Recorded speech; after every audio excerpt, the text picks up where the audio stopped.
Welcome to this training session through the Global Business Channel, which I am conducting on behalf of our compliance department, focused primarily today on anti-money laundering.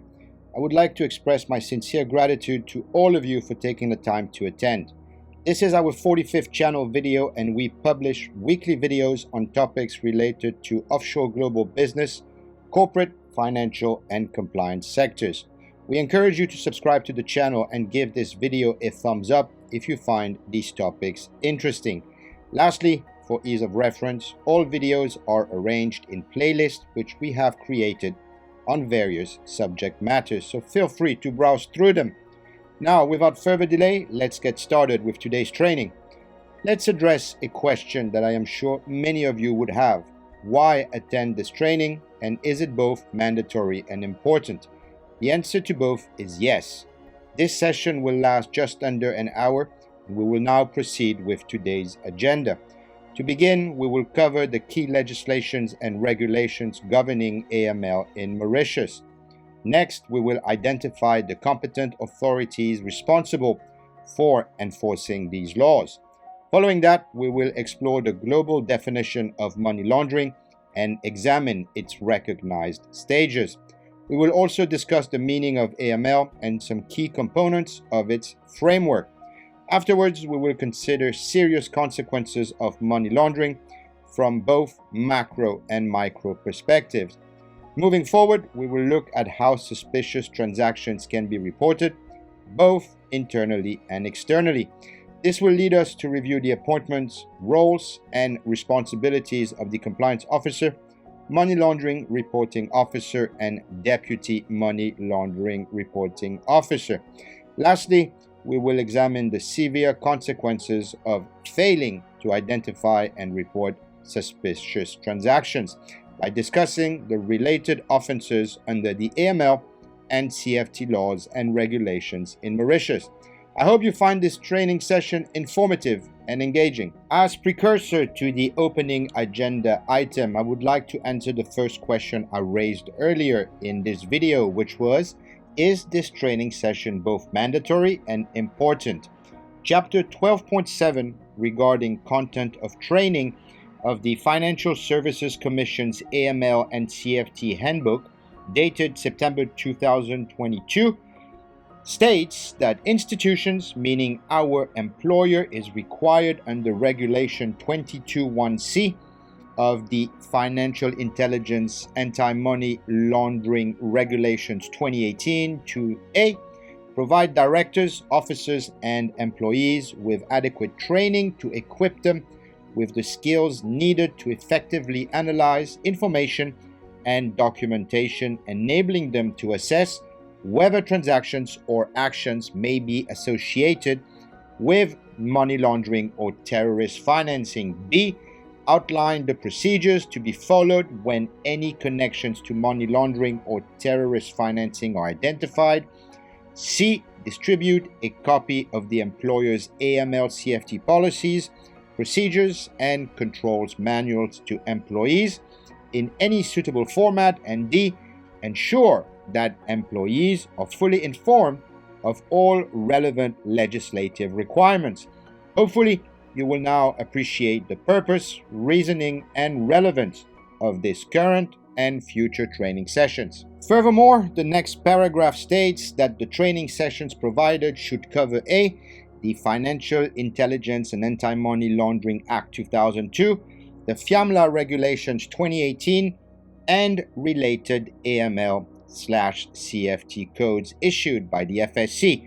B, the implications of non-compliance by all of your good selves regarding the statutory and legislative requirements. And C, our employers' policies, procedures, and controls for detecting and preventing illicit activities through money laundering and terrorism financing.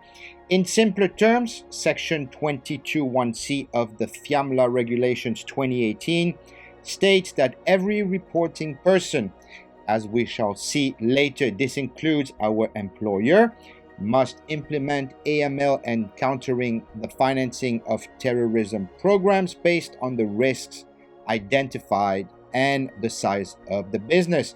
At the minimum, this should include internal policies, procedures, and controls, along with ongoing training for directors, officers, and employees to ensure they are aware of relevant laws and regulations. The training should, number one, help them recognize transactions or actions that may be linked to money laundering or terrorism financing, and number two, teach them the steps to follow if any such links are identified. Now, throughout the FMLA 2002 and FMLA Regulations 2018, you will often find references to the words reporting persons and financial institutions. It is very important for you to understand what these terms mean and how they should be interpreted in relation to our employer. Section 2 of the FMLA 2002 defines a financial institution as meaning, quote, an institution or person, legal or natural, licensed, registered or authorized under the following. Number one, the Captive Insurance Act of 2015. Number two, Sections 14, 77, 77A or 79A of the Financial Services Act 2007. The Insurance Act 2005, excluding insurance salespersons. Number 4, Section 12 of the Private Pension Schemes Act 2012. Number 5, the Securities Act 2005, except for entities registered as reporting issuers that do not conduct financial activities. Number 6, the Trusts Act 2001 as a qualified trustee. Number 7, the Variable Capital Companies Act 2022. Number 8, the Virtual Asset and Initial Token Offering Services Act 2021. Or B, a credit union, unquote. Right, before carrying on, this is the perfect time for our first trivial question. There will be numerous ones during this training session, so please do take the time to record your answers individually. Rest assured, no one will be pointed out, but this is for your own assessment of your knowledge and understanding of the AML and CFT related topics. Ready? Here we go with question number 1. Based on Section 2 of the FMLA 2002 we just covered regarding the definition of financial institutions, which ones apply to our employer? I will give you a few moments to think about that question.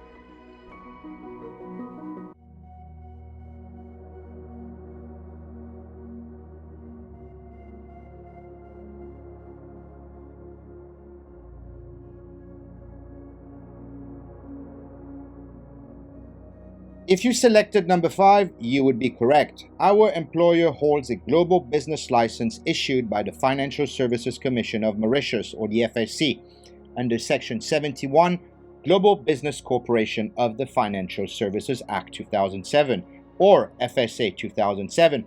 And whilst this was not implied or relevant to the question, our employer also holds 2 other relevant licenses still issued by the FSC under the Securities Act 2005, or SA 2005, which are the CIS Manager License issued under Section 98 and the Investment Advisor Unrestricted License issued under Section 30.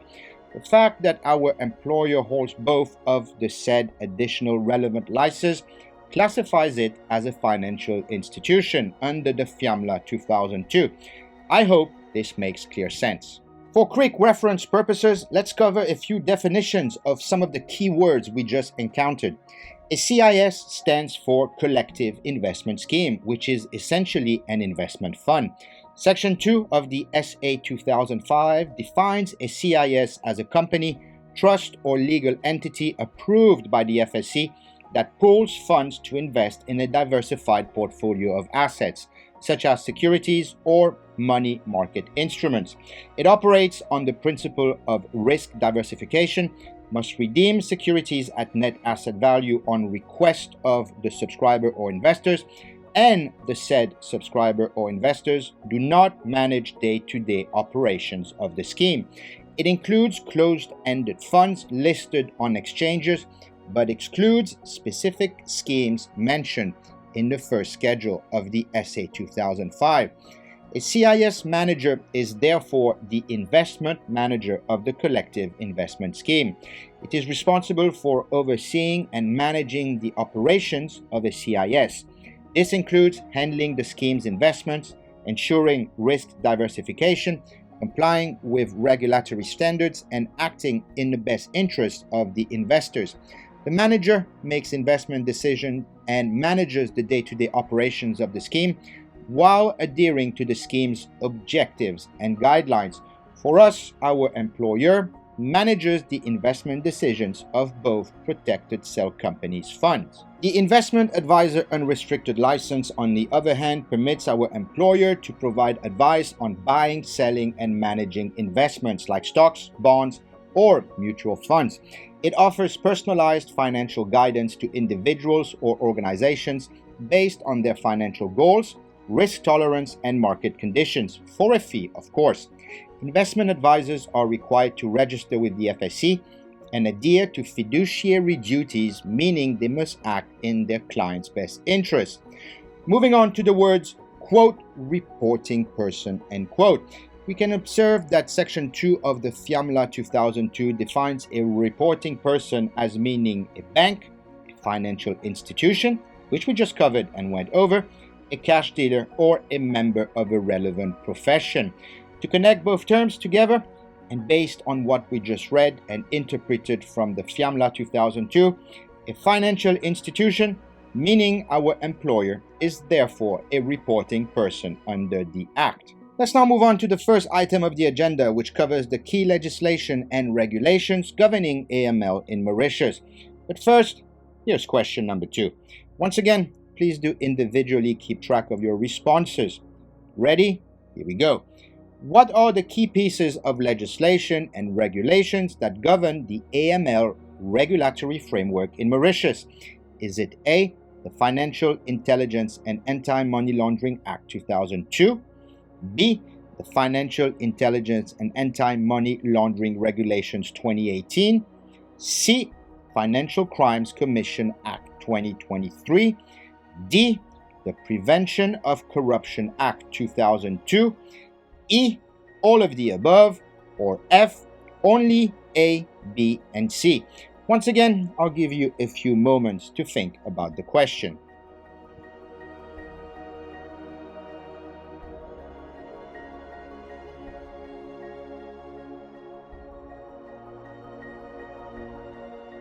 The correct answer is F, only A, B, and C. The Financial Crimes Commission Act, enacted in 2023, repealed the Prevention of Corruption Act 2002 under Section 165, inclusive of the Asset Recovery Act of 2011, as well as the Good Governance and Integrity Reporting Act of 2015.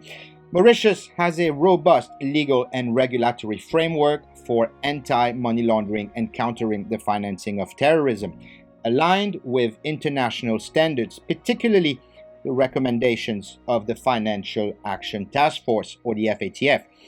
Let's dig in the purpose and the key provisions of the FMLA 2002, the FMLA Regulations 2018, and the FCCA 2023, by starting with the FMLA 2002. The FMLA 2002 is the primary legislation governing AML and CFT in Mauritius. It establishes the legal framework for preventing, detecting, and prosecuting money laundering activities and requires financial institutions to implement AML CFT measures, including customer due diligence, or CDD, as well as record keeping. The FMLA Regulations 2018, on the other hand, primarily provides detailed rules on customer due diligence, ongoing monitoring, and reporting obligations. The provisions of the FMLA Regulations 2018 align with the 40 recommendations issued by the FATF. Let's take a few moments to cover the basics of the FATF. The Financial Action Task Force is an intergovernmental organization established in 1989 by the G7 nations to develop and promote policies to combat money laundering, terrorist financing, and other related threats to the integrity of the international financial system. It monitors member countries' progress in implementing necessary measures and policies whilst fostering international cooperation to combat financial crimes. The FATF consists of 39 members, including 37 countries and 2 regional organizations, the European Commission and the Gulf Cooperation Council. Additionally, the FATF collaborates with various regional bodies known as FATF-style regional bodies or FSRBs and other international organizations. The FATF's standards and recommendations are recognized and adopted globally, influencing national legislation and regulatory frameworks. Its work enhances international cooperation and ensures a coordinated approach to combating money laundering and terrorist financing, contributing significantly to the integrity of the global financial system. The FATF plenary meetings are high-level gatherings held 3 times a year, usually in February, June, and October, where members and observers discuss global AML and CFT efforts. These meetings are key to the FATF's decision-making, where they assess countries' compliance, update the FATF recommendations, blacklist or gradelist non-compliant jurisdictions, and discuss emerging risks and trends. The outcomes often include new guidelines, reports, and policy shifts aimed at strengthening the global financial system's integrity. It is of vital importance that you stay up to date with the countries that are currently on the FATF grey and blacklists. Lastly, the Financial Crimes Commission Act of 2023 was introduced to strengthen the legal and institutional framework for combating financial crimes in Mauritius. Its primary purpose is to establish the Financial Crimes Commission, or FCC, a specialized body responsible for the detection, investigation, and prosecution of financial crimes such as money laundering, terrorism financing, fraud, corruption, tax evasion, and cybercrime. Let's take a few moments to cover the key objectives of the FCCA 2023. Number 1, centralized oversight. The Act creates a centralized authority, the FCC, to coordinate efforts across various agencies, reducing fragmentation in the fight against financial crimes. Number 2, strengthening enforcement. It enhances the enforcement powers of authorities, allowing for more effective investigation, prosecution, and asset recovery related to financial crimes. Number 3, harmonization with international standards. The Act aligns Mauritius' legal framework with international standards set by organizations like the FATF to improve global cooperation and compliance in preventing financial crimes. Number 4, capacity building. The Act emphasizes training and equipping officers and stakeholders with the necessary tools and knowledge to combat financial crimes more effectively. And finally, number 5, enhanced collaboration. It promotes collaboration between domestic agencies, financial institutions, and international bodies, allowing for better information sharing and coordinated actions against transnational financial crimes. The FCCA 2023 is part of Mauritius's broader effort to protect the integrity of its financial sector, enhance transparency, and meet global regulatory expectations. We are now tackling item 2 of the agenda, which provides an overview of the competent authorities enforcing the AML legislation and regulations in Mauritius, which we just covered. Before doing as such, let's test your knowledge through question number 3. Who is responsible for mandating the enforcement of and adherence to the FIAMLA 2002, the FIAMLA Regulations 2018? Is it A, the Financial Intelligence Unit, B, the Bank of Mauritius, C, the Financial Services Commission, D, the Registrar of Cooperative Societies, E, the Registrar of Companies, F, the Mauritius Institute of Professional Accountants, G, the Gambling Regulatory Authority, or H, all of the above? As usual, I'll give you a few moments to think about the question, and please remember to keep track of your overall scores.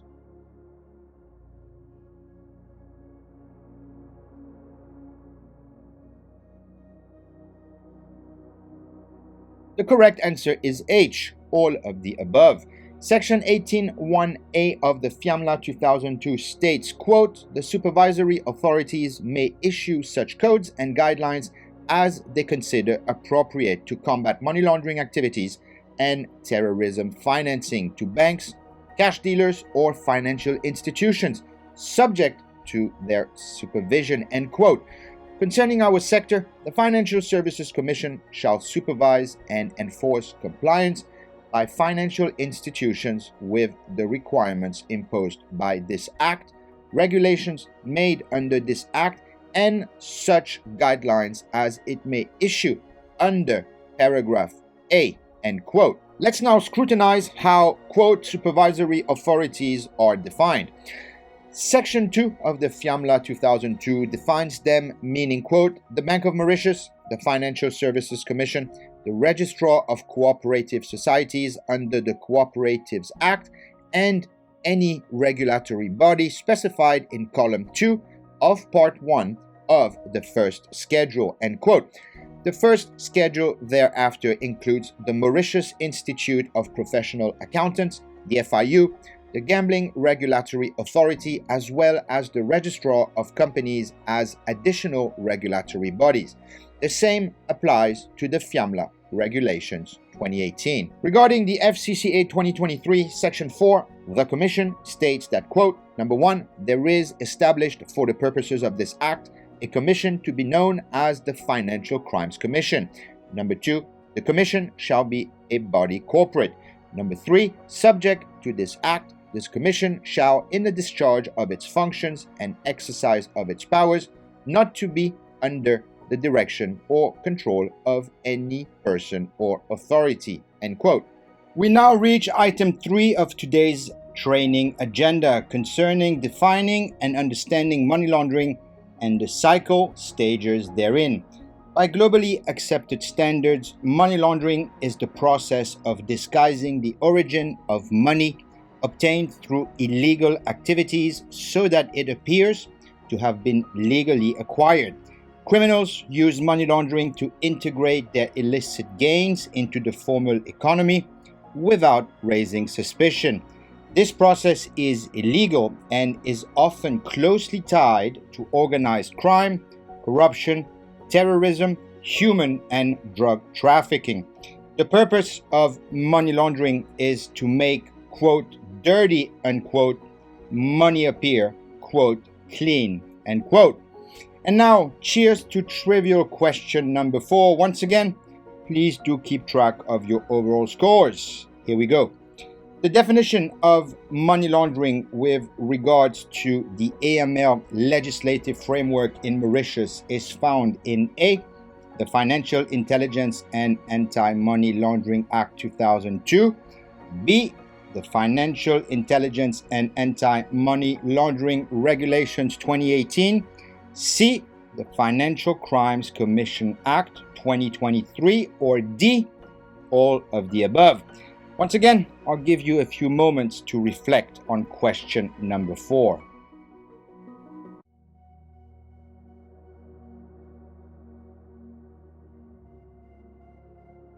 The correct answer is C, the Financial Crimes Commission Act 2023.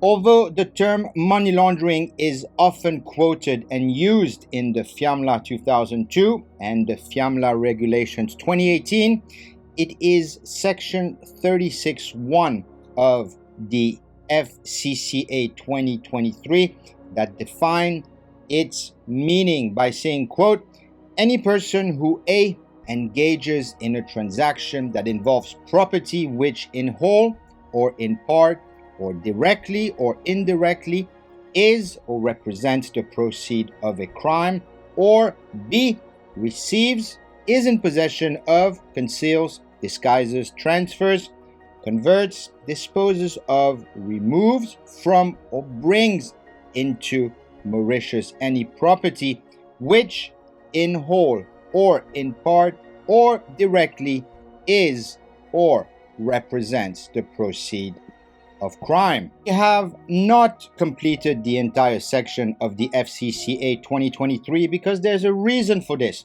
which is going to later be revealed in another trivial question. However, since we are on a roll, here's trivial question number 5. Once again, please do keep track of your overall scores. Ready? Here we go. With regard to the recognized and accepted stages of money laundering, which one does not form part of said stages? Is it A, integration, B, layering, C, placement, or D, spending? I'll give you a few moments to reflect on this question.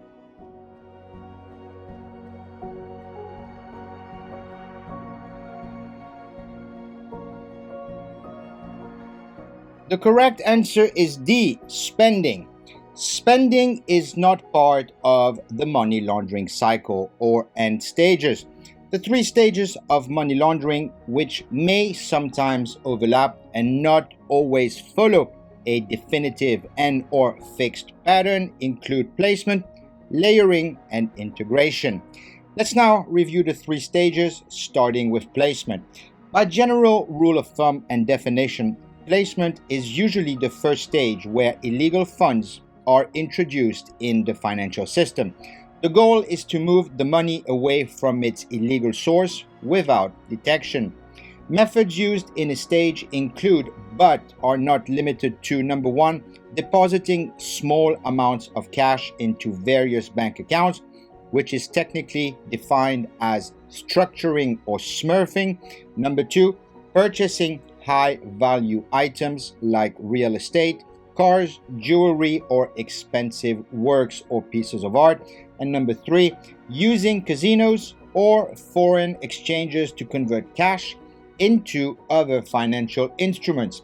In terms of risk, this stage carries the highest risk factor because financial institutions, like our employer, are alert to large or suspicious cash deposits or transactions. The second stage of the money laundering cycle is known as layering.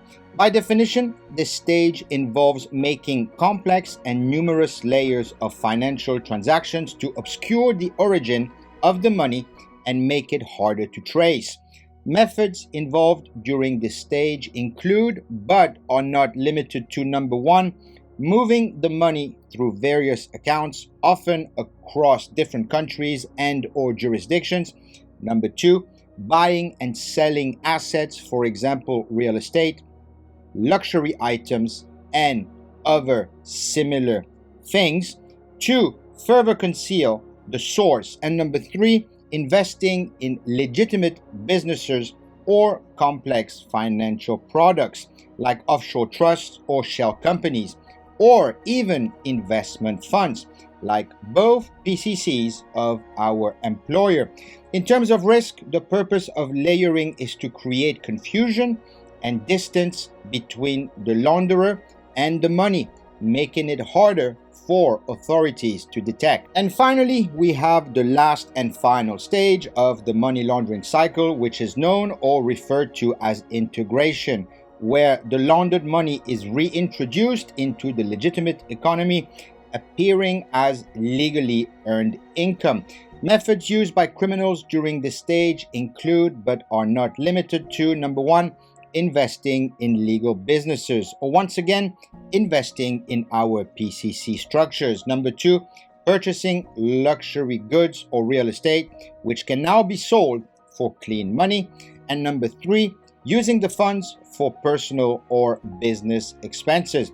At this stage, the laundered money has become integrated into the economy, and it is very difficult to distinguish from legally obtained funds. Key indicators of money laundering include, once again, but are not limited to, unusual or large cash deposits and complex or frequent financial transactions without a clear business purpose or commercial rationale or justification.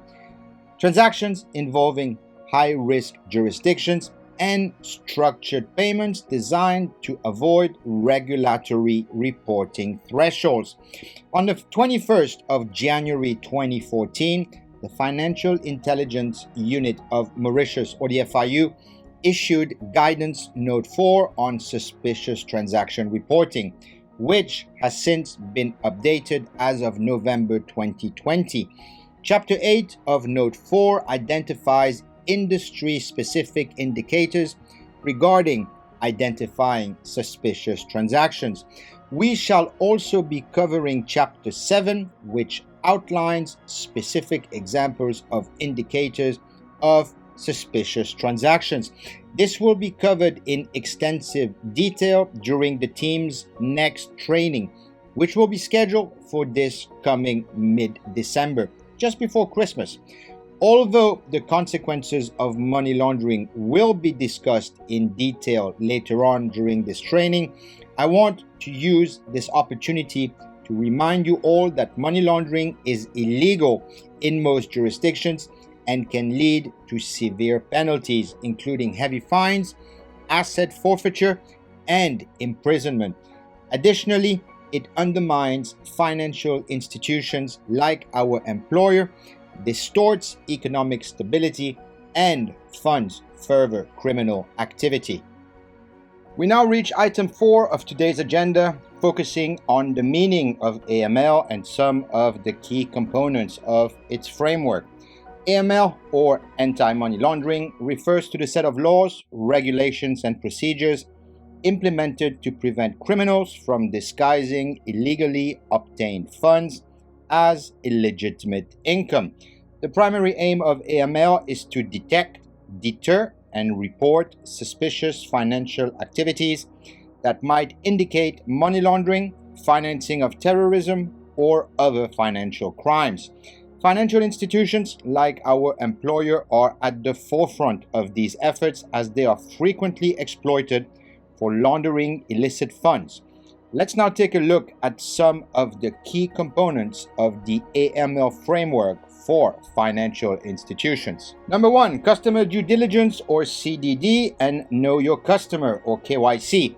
Financial institutions must conduct thorough due diligence on their clients to verify their identity, understand the nature of their business, and assess the potential risk they pose. This process and terminology is referred to as CDD. KYC, on the other hand, is a process that involves collecting and verifying information about the customer's identity, nature of business, source of funds, and ongoing monitoring of their activities to detect suspicious transactions. CDD requirements in Mauritius are outlined in sections 17C, 17D regarding relying on third parties, 17E for existing customers, 17H for high-risk countries of the FMLA 2002. The FMLA Regulations 2018 outline various requirements regarding the specific applications of KYC and CDD measures. Number 2, suspicious transaction reporting, or STR. In many countries, STR is also referred to as suspicious activity reporting, or SAR. Financial institutions are required to report any unusual or suspicious transactions that might indicate money laundering or other illegal activities to relevant authorities, such as financial intelligence units, or FIUs. STR requirements in Mauritius are outlined in Section 15 of the FMLA 2002, which must be submitted to the FIU within 5 days of the suspicious having arose. We will touch more on this later and throughout the ongoing trainings. Number 3, record keeping. Financial institutions are required to maintain detailed records of transactions and customer information for a certain period, often 5 years, to facilitate investigations by regulatory authorities when needed. This requirement in Mauritius specifies record-keeping mandates of at least 7 years. Record-keeping requirements are outlined in sections 17F on record-keeping and 19 on offences relating to obligation to report and keep records and to disclosure of information prejudicial to a request in the FMLA 2002. Record-keeping requirements are also outlined in Regulations 3.1(e)(2), 6(2), 14, 27, 21(2)(e), 21(4)(a), 21(4)(b), 22(2), and 24(1)(a)(3) of the FMLA Regulations 2018. Number 4, transaction monitoring. Financial institutions must implement systems and software to monitor transactions to identify suspicious patterns such as unusually large transfers, multiple small transfers, or transactions to high-risk jurisdictions. These are usually done in real time or post-event. The requirement to review and monitor transactions in Mauritius is outlined in Regulations 3.1(e)(i), 12(2)(f), 15(1)(d), and 2010 of the FMLA Regulations 2018. Number 5, risk-based approach. Financial institutions should apply a risk-based approach to AML, meaning they should allocate resources where the risk of money laundering is the highest. High-risk customers, products, or regions require enhanced due diligence measures. This is reflected in Section 17, Risk Assessment of the FMLA 2002, and throughout the FMLA Regulations 2018. Number 6, AML Compliance Program. Every financial institution is expected to have a formalized AML compliance program. This includes the appointment of a compliance officer, conducting regular employee training, and independent audits to ensure the program's effectiveness. This is reflected in Section 17A, Policies, Controls, and Procedures, and Regulation 22(1)(a) through D. I'll give you a few moments to glance through what we just talked about regarding number 6.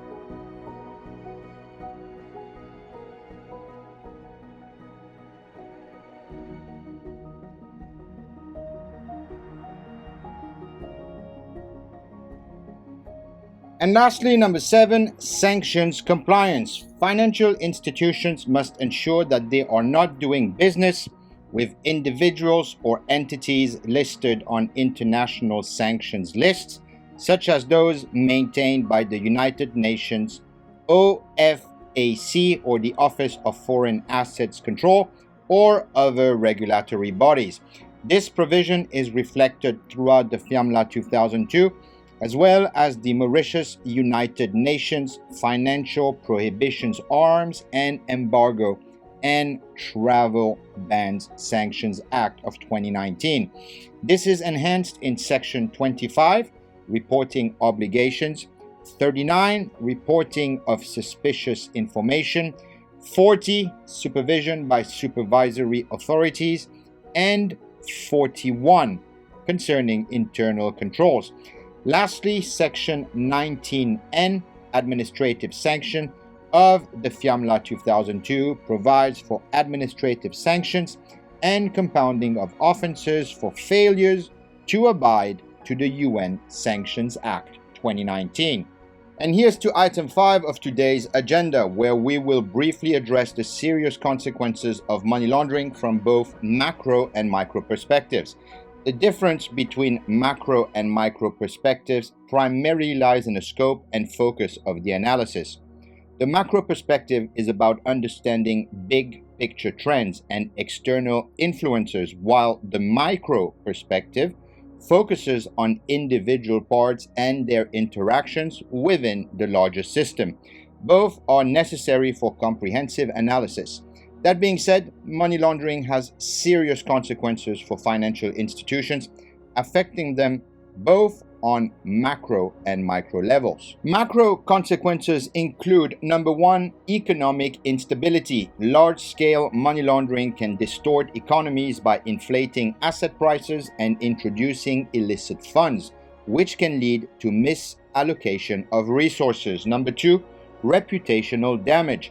Countries heavily involved in money laundering may suffer reputational damage, which can lead to reduced foreign investments and economic isolation. And number three, increased criminal activities. Money laundering often fuels organized crime, terrorism, and corruption on a global scale, worsening security and social problems. Micro consequences for financial institutions, on the other hand, include: number one, regulatory penalties. Financial institutions may face hefty fines and legal penalties if found complicit in money laundering, either through negligence or insufficient AML controls. Number two, loss of reputation.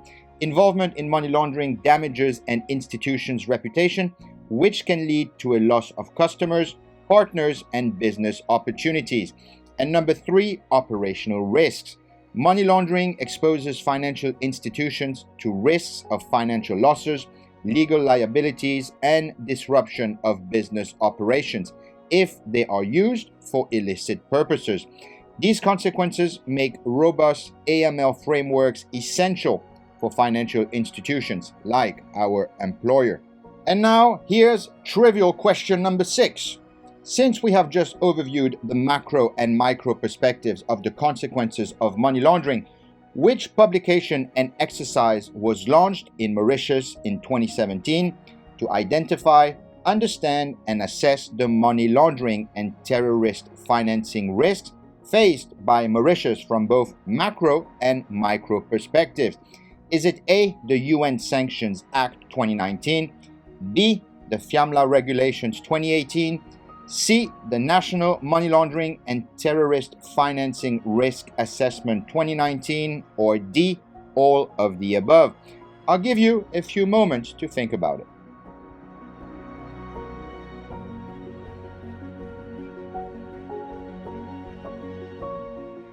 The correct answer is C, the NRA 2019. As per the FIU's website, the NRA 2019, quote, paved the way to the implementation of a risk-based approach as per Recommendation 1 of the FATF to combating money laundering and terrorist financing activities, thus making relevant stakeholders more effective in their efforts. The NRA 2019 results provides valuable guidance to articulate policies and strategies to address the risks identified and to allocate resources to areas that have the greatest impact in the fight against financial crime. If you have never gone through or read this publication, I highly and strongly suggest you do as such, and same is available on the website of the FIU. Moving forward to item 6 of today's agenda, we will look at how suspicious transactions can be reported both internally and externally. This will not be outlined in depth as this will be covered in future training sessions. However, you should know the macro perspective of how this generally works. So imagine you as an employee are dealing or interacting with your customers. We are talking about the in-house stage here, so there is no involvement with outside agencies or authorities. The first step is to detect, be alerted, and see if a proposed transaction raises suspicion in and out of itself, or if the client requesting the transaction behaves strangely. We will talk more about suspicious behaviors in future trainings as well. Following the suspicion having arose, we must ask ourselves if the proposed transaction supports the account's stated purpose. Questions to ask include: are they different from existing or usual patterns of deposits and withdrawals? Are they much larger than normal? These are just some of the numerous questions to ask ourselves, not the client, as that would constitute the offense of tipping off the client, which is punishable by law under Section 16 of the FMLA 2002, which, upon conviction, makes one liable to a fine not exceeding 5 million rupees and to an imprisonment term not exceeding 10 years. If the transaction matches the stated purpose, then we keep going and screen the client for any adverse media, which includes Google and sanctions list searches, inclusive of Refinitiv World Check screenings. If no adverse media findings occur, then it is deemed that the transaction is legitimate and the client or proposed transaction is less or not very likely to be illicit or involved in criminal activity. However, if we go back to the purpose of the proposed transaction and we feel that it does not match the intended purpose, then we seek clarification or an explanation for the unusual transaction, which may be legitimate based on specific intentions. Remember to always use common sense logic to not ask questions that could tip off the client. The client may or may not have a legitimate explanation or rationale for a transaction of different habitual patterns. If we feel a legitimate explanation is available, then we proceed with the screenings just as we mentioned before. And if no adverse media come up, then just as before, the proposed transaction is less likely to be illicit and involved in criminal activity. Going back to whether if there is an explanation for the unusual behavior, if we cannot determine a fair rationale for the proposed transaction and or if the client exhibits weird, abnormal, strange, rude, or hasty behavior, then this definitely raises the suspicion that the transaction may be involved for illicit intentions or purposes. Again, the key word is suspicion. The same goes for further screenings. If any adverse media appear on the person asking for the transaction to be effected or the beneficiary of the proposed transaction, which more often than not would not be the payee or person initiating the transaction, then this is definitely a red flag and a very good reason to consider filing what we call an internal disclosure. Remember that at this point, everything happened in-house. No authorities are involved, and this will remain as such for us working for our employer. Based on the no and yes highlighted in yellow, it is now the time to file an internal disclosure. The internal disclosure is filed through an internal disclosure form along with the proposed transactions supporting documentation to the appointed Money Laundering Reporting Officer, who will be mentioned and named outside of this video at the end of this training session. Once the internal disclosure is filed, you have completed and honored your statutory duty to report the suspicious transaction internally. Let's take a look at Regulation 27 of the FMLA Regulations 2018, which states, quote, subject to Regulation 26.3, a reporting person shall establish, document, maintain, and operate reporting procedures that shall A, enable all its directors or, as the ease may be, partners, all other persons involved in its management, and all appropriate employees to know to whom they should report any knowledge or suspicion of money laundering and terrorism financing activity. B, ensure that there is a clear reporting chain under which that knowledge or suspicion will be passed to the Money Laundering Reporting Officer. And C, require reports of internal disclosures to be made to the Money Laundering Reporting Officer of any information or other matters that come to the attention of the person handling that business and in which, in that person's opinion, gives rise to any knowledge, or the key word here, suspicion, that any other person is engaged in money laundering and terrorism financing activity. Now, this sounds very scary because you have a legal obligation to report it and it might scare you. However, it is vital to know that anyone is protected by law. This includes any of us as employees, the board of directors, the MLRO, or in his or her absence, the Deputy MLRO, if anyone that has filed an internal or external disclosure in good faith and with good intentions. Section 16.2 on legal consequences of reporting of the FMLA 2002 states, quote, no proceedings shall lie against any person for having a reported in good faith under this part any suspicion he may have had, whether or not the suspicion proves to be well-founded following investigation or prosecution or any other judicial action. B. Supplied in good faith any information to the FIU pursuant to a request made under Section 13.2, 3, or 6. So please do not be scared or apprehensive about filing internal or external disclosures if you have reasonable grounds backed by necessary documentation to file internal or external disclosures based on suspicion or suspicious behavioral patterns that you may have observed. We now move to the external part of the equation. The Money Laundering Reporting Officer is appointed by the Board of Directors as the designated person who is responsible for disseminating internal disclosures received, for filing external disclosures or suspicious transaction reports to the FIU. Regulation 26 states, quote, 1.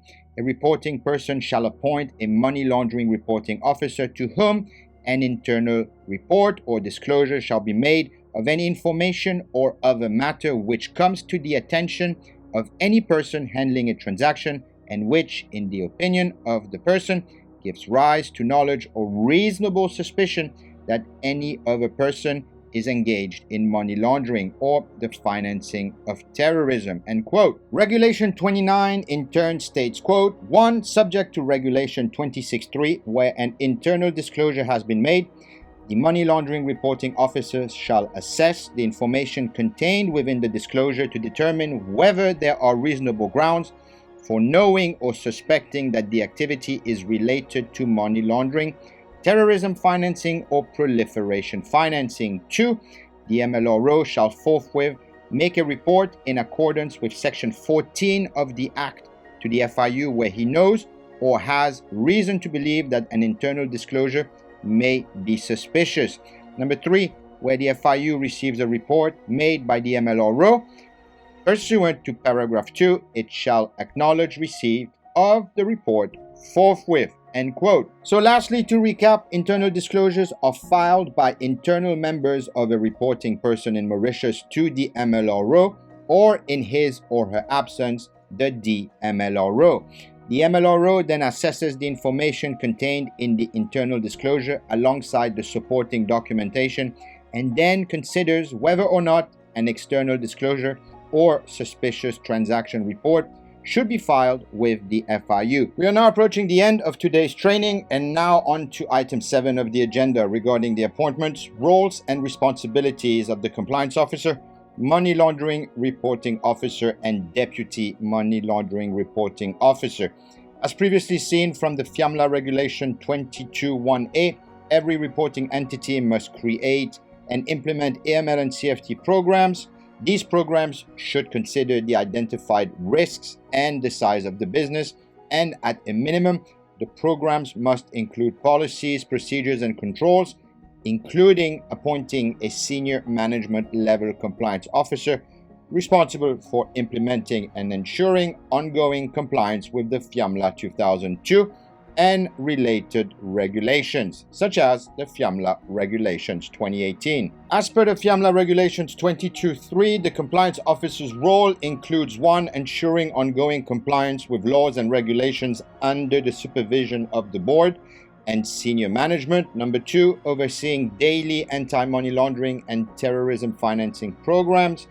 3. Regularly reporting to the board and senior management, including any events of non-compliance. And 4, helping to develop, implement, and maintain internal policies and systems to combat money laundering and terrorism financing. We were introduced to the MLRO and Deputy MLRO in the previous agenda item. As you all saw, the MLRO is appointed under the FMLA Regulations 26.1, which in a nutshell states that a reporting person must appoint an MLRO to whom any information or matter that arises during a transaction which creates reasonable suspicion or knowledge of another individual's involvement in money laundering or terrorism financing should be reported internally. Once again, as we previously saw, internal disclosures must be submitted to the MLRO. The Deputy MLRO is, on the other hand, appointed under the FMLA Regulations 26.2, which states that a reporting person shall appoint a Deputy Money Laundering Reporting Officer to perform the duties of the MLRO in his or her absence. Furthermore, as per the FMLA Regulations 26.4, the MLRO and DMLRO should hold senior positions or have the necessary experience and authority within the organization, inclusive of having direct access to the board of directors, and be provided with enough time and resources to effectively perform their duties. The receipt of internal disclosures to the MLRO or DMLRO or provision for in the FMLA Regulations 27C. The FMLA Regulations 29 state that when an internal report is made, the MLRO must review the information to determine if there are reasonable grounds to believe the activity is linked to money laundering, terrorism financing, or proliferation financing. If the MLRO suspects that the activity may be suspicious, he or she must immediately report it to the FIU. Once the FIU receives the report, they will acknowledge it right away.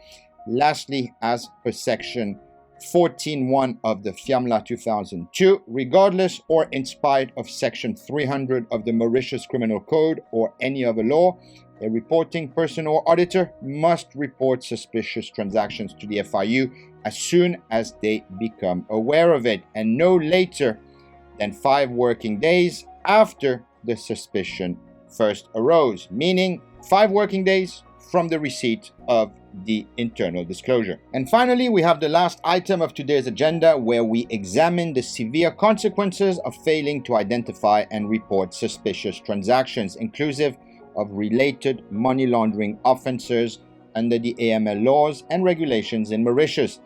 As per Section 36.1 of the Financial Crimes Commission Act 2023, any person found guilty of money laundering as an offence, whether directly or indirectly, faces a fine not exceeding 20 million Mauritian rupees and a prison term not exceeding 10 years. Additionally, as per Section 36.2, if a bank, financial institution, or relevant professional does not take adequate steps to prevent its services from being used for money laundering or terrorism financing, it commits an offence, and if convicted, it could face up to a fine of 20 million rupees and 10 years of penal servitude. Now, concerning the FMLA 2002, Section 14.3 states that if a reporting person or auditor either becomes aware of a suspicious transaction or reasonably should have become aware of it but fails to report it to the Financial Intelligence Unit within 5 working days of the suspicion arising, they commit an offence. Upon conviction, they may be fined up to 1 million rupees and face imprisonment for up to 5 years. Regarding ongoing inquiries or investigations by the FIU, Section 13.8 stipulates that if a reporting person, auditor, or any of their directors, employees, agent, or legal representatives A fails to provide information requested by the FIU by the specified deadline, or B falsifies, hides, destroys, or disposes of any information or documents relevant to the request, they commit an offence, and if convicted, can be fined up to 1 million Mauritian rupees and face imprisonment for up to 5 years.